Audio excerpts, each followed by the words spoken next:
see if I see anything that surprises you. Yes, ma'am. I was with the 30th Infantry Division with the invasion of Europe at Omaha Beach, and I went through the 5 major battle engagements in Europe, and I was awarded the Distinguished Service Cross, the Silver Star, and the European operation with 5 battle stars, and I was wounded twice. Now, would you elaborate how you came about being wounded, if you will? Yeah, I was, we had set up in a little town about like Zebulon one night in Europe, and it was about, I reckon about 3 o'clock in the morning. I was a machine gunner, and the gunner woke me up, and he said, I hear some noise coming, and I woke up, and I said, well, that's German. I hear him walking on them cobbstones. I said, go back and wake up the rest of the company. So he did, and I asked the bazooka man, which was dug in a foxhole about 15 feet in front of me, to halt them, the German, and if they didn't stop, I would open them up and start firing. So they come by his hole, and he still, I ring it froze up, he didn't halt them.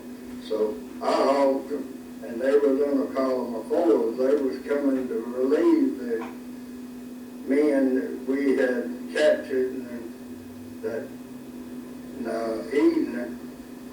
And so instead of them giving up, they come down, they had the guns on their shoulder, they were in column of 4, and they started to come down with the guns, and when they did, I opened up a machine gun, killed a bunch of them, wounded a lot of them, and they pulled back, and there was 3 channel attacks. They kept coming back about 30 minutes apart, and the last time it was in the paper about them channel attacks, and the Americans by that time had pulled up tanks, and I had been wounded by Germans over the hand grenade at me. Mr. Hammonds, that's a real interesting story, and as you know, you're lucky that you're a living hero. Most of our heroes are still over there. Well, that's what I don't know. I look back and think about it, just that one time that night and moment that I could have been killed 100 times. And all I can say is the Lord was with me, that I lived through it. That's all I can say.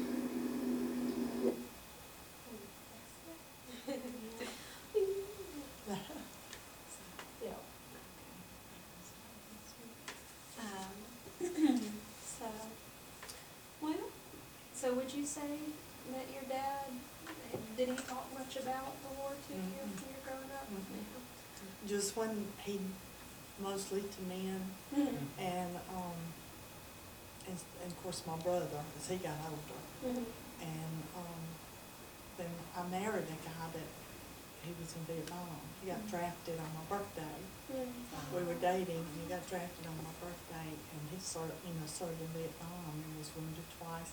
And when he came home, him and Daddy had lots of talks together because, he knew Dad knew what he had been through. Because I told him one time when he was talking about being in Vietnam, I said, I understand. And he looked at me and he said, there's no way you understand. Right. And I knew then that's the reason he talked to my dad. Yeah. He didn't want to worry because they were over there to protect the families, and that's what kept them going, to trying to get home, and trying to get And so, you know, I finally learned to just listen, Right. just listen. I think that was a pretty common theme, that they didn't want to talk about it, especially, you know, in the immediate years following Right. the war. So, you know, one thing I've always heard about your dad is that he was so humble. He Quiet. was just, I Yeah. mentioned that in here, his quiet demeanor. He would listen more Yeah. than he would talk. Mhm. You know, and lots of times he'd just shake his head when people were talking, you know, like he knew what they were, Mhm. but he didn't jump in to Mhm. pump himself up or brag about. That was hard for him to Mhm. go through. Right, I can imagine, because, and that's why his was a little shorter, because he just Mhm. didn't, you know, say Mhm. as much. Mhm. But what's so interesting about it is, if I'm not mistaken, I think he's Upson's most decorated soldier, Yeah. I believe, yeah. And at that time, what he was talking about, he was credited with killing 71 Germans. Right, yeah, just. He was a machine Mhm. gunner. Yeah, there was someone that came in here recently, and we were talking about, you know, his recording, and he remembers talking to your dad, and he Mhm. asked him, you know, like, well, how many was it? And he said, I don't know, maybe 40, but I know. obviously just. Yeah, there's in the book that Mhm. Mr. Brady Dickens and Wesley Brown did. you know. Yeah. I mean, I wouldn't take anything, and I told both of them, Steve and I both, my brother passed away, you know, he's not. But, how much that meant, because Daddy didn't tell us, and he really came and sat, as he often did, Mhm. and went through, took Daddy's infantry and company, I Mhm. mean, even down to the detail, and just followed that one Mhm. all the way. And Mhm. you know, when I was little, I just thought, I mean, just everybody's daddy went, you know. Right. Because you'd see it on the news and Mhm. everything. Yeah, So, that's that's, amazing. that's what I was gonna say when you said when I was little, you know. Mhm. See, Yeah. I'm a baby boomer. I'm from the Mhm. baby boomer generation that came when the soldiers came home. Because Absolutely. Daddy came home in October 45, somewhere in there. Okay. And then he met Mom, and they married in May of 46. And then I was born May of 49. Of course, my brother was born several years later. Mhm. And so, you know, we didn't know anything. Now some people, you know, I mean, had children even and had to go over, you know, and came Mhm. back and didn't get to see their children, but he didn't have any, because he was 19, and my husband was 19 when he was drafted to Wow. Vietnam. Wow. They had that in common. Yeah, he was so young. Yeah. So, do you remember, I guess, how old you were when you started to find out some about it? Well, I would say, because Daddy watched the news all the time, and he loved the news, because back then, we had real news. Uh-huh. It was the facts and no entertainment. Mm-hmm.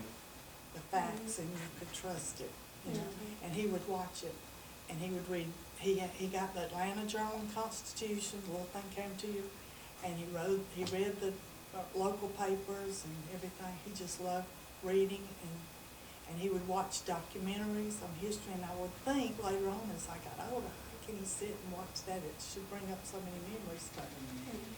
You know, he did. He just loved it. But we just, as I said in here, he was just Daddy.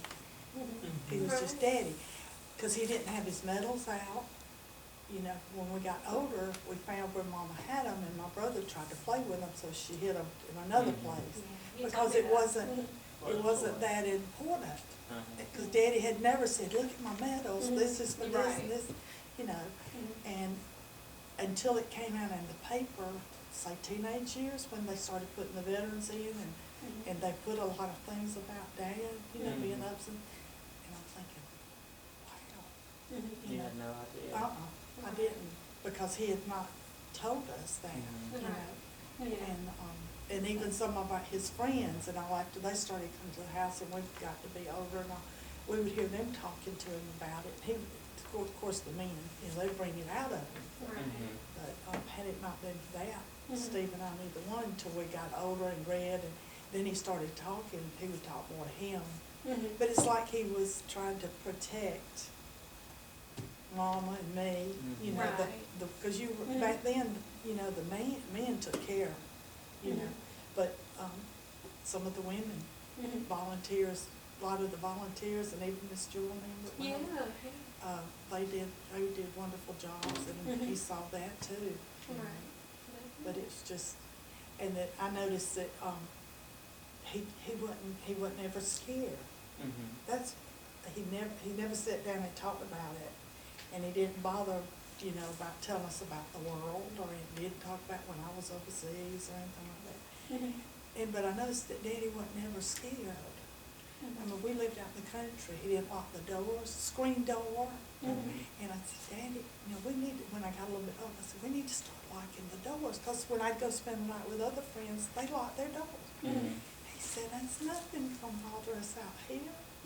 You know, I mean, and I just came to believe that after I knew about the war and saw things, I saw him watching things on TV, and I saw a lot of it. And I would ask him, I said, well, is that what you did, Dad? He said, yeah.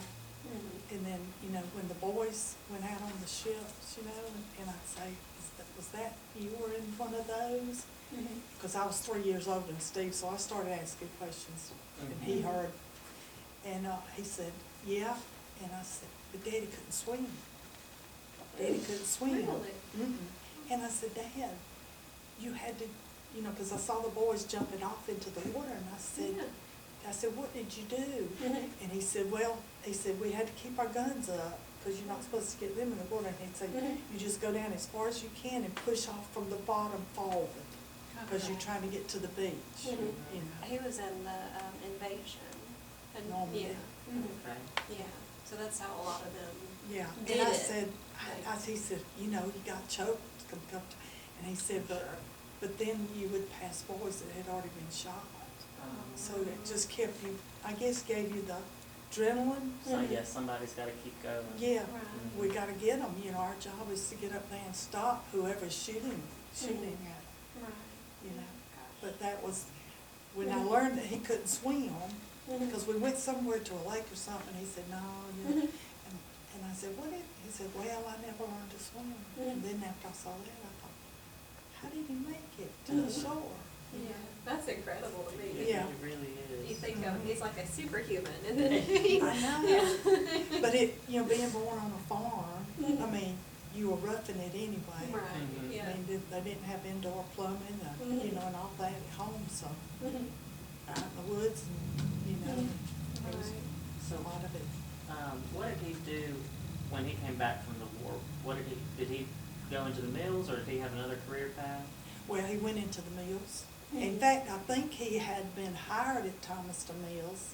I can't remember exactly, because he graduated in '42 from Yates High School, and I think he probably applied for, and I think he worked a little while, and then he was drafted. Okay. But they gave him the Army gave him a 6-month deferment so he could help his daddy get in the peanut crop. Really? Wow. And that was, I've yeah. never heard of that. He had, see, his daddy had 4 children, but 3 of them were girls. Daddy was the only boy. So, you know, that kept some kids out, you know, later Yeah. on in life. You were the only boy, and he was helping his dad farm. So they gave him a 6-month deferral. I remember him telling us that, so he could help get in the peanuts. Wow. I've never heard that before. Mhm. That That's is, amazing. that they even did something like Yeah. that. But I guess so many, you know, the boys were on farms and, you know, gave them time to get their stuff. His cousin that lived across the road from him, first cousin, their mothers were sisters. His daddy that guy's daddy told him, said, well, Ray, you might have known Ray Corley. Daddy and him were first cousins. I met him one time. Yeah, he said, well, Ray, he said, you know, Joseph's going overseas, and said, you're gonna have to help Uncle JB with the farm. And he thought, oh, no. Because he was a little bit younger than Daddy, he knew what they had done. Oh, Lord, that's funny. So, So, did anything in the recording surprise you? no, I had heard it before, but just to hear his voice, because it's been 4 years since he passed. Right. He was 92 in 2017.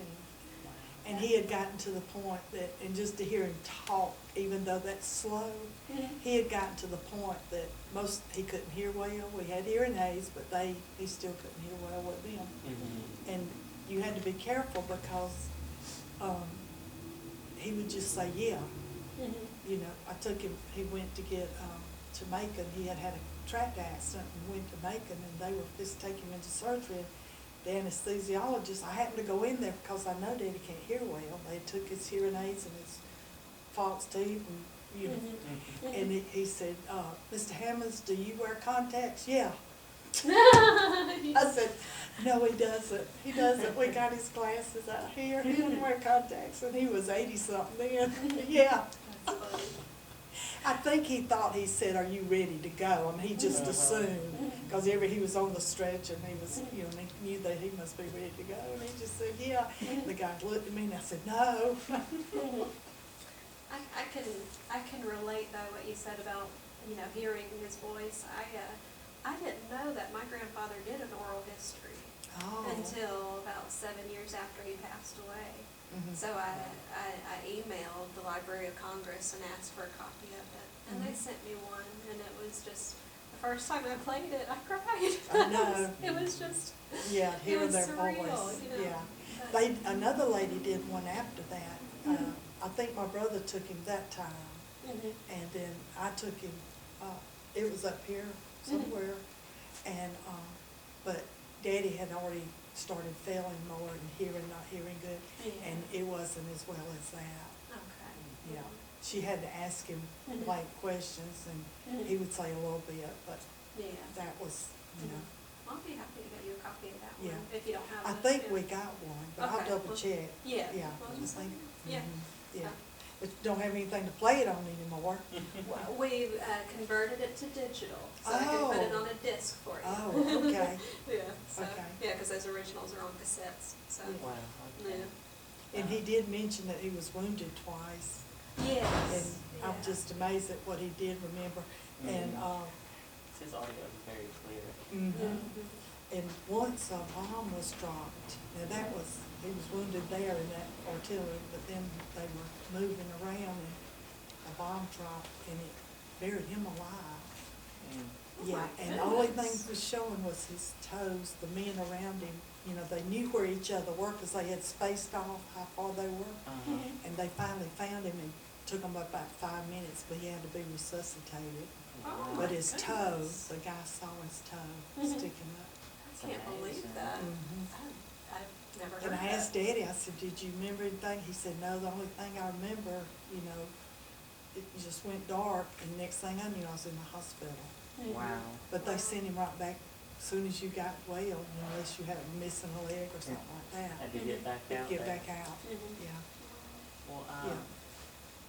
what would you like future generations, us here now, us, and then those who have yet to come, what would you like us to remember and to know about the war and what they fought for? Yeah.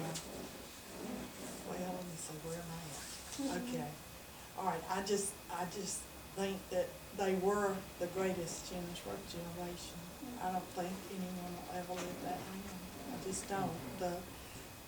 The way they were raised, to be tough, to go through the Depression, and they were just tough men and women. And I said they're the most bravest men and women.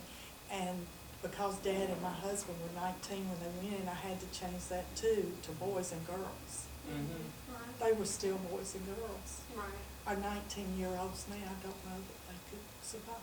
Right. I can't imagine being that age and Mm-mm. go into a country you've never been to. Right. Daddy had never been off the farm. He had never been out of Really? Yatesville. He was born on Rest Haven Road, Yatesville, and then they moved to West Winswick Farm. Wow.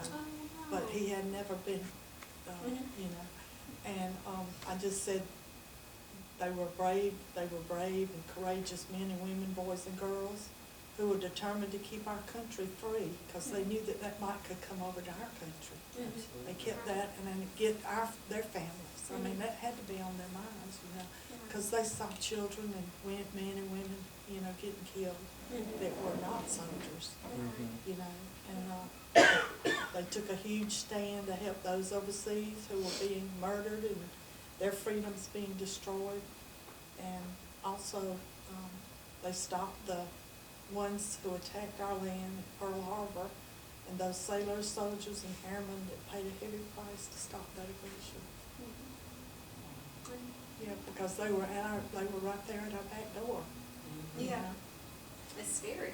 Yeah. It is scary It is. thinking about it. And, I just, We don't, we don't think about what could have been, Right. so it's just amazing. yeah. Well, Is there anything that we're forgetting to ask, or anything else that you'd like to share? Well, I was gonna, you said, yeah, if there's a, when Dad was honored, you know, with his, what do you call it? I got it wrote French, down. Yeah. the French, Yeah. I think it's the Yeah, Legion of I Honor. said, when Dad was honored with this Legion of Honor medal, he received it with 14 other veterans who had helped free France with their service. He was so proud as he rose from his wheelchair and stood to be pinned by the President of the French Republic on September the 7th, 2011. He had been in a traffic accident, so he was still in a wheelchair, but he stood up.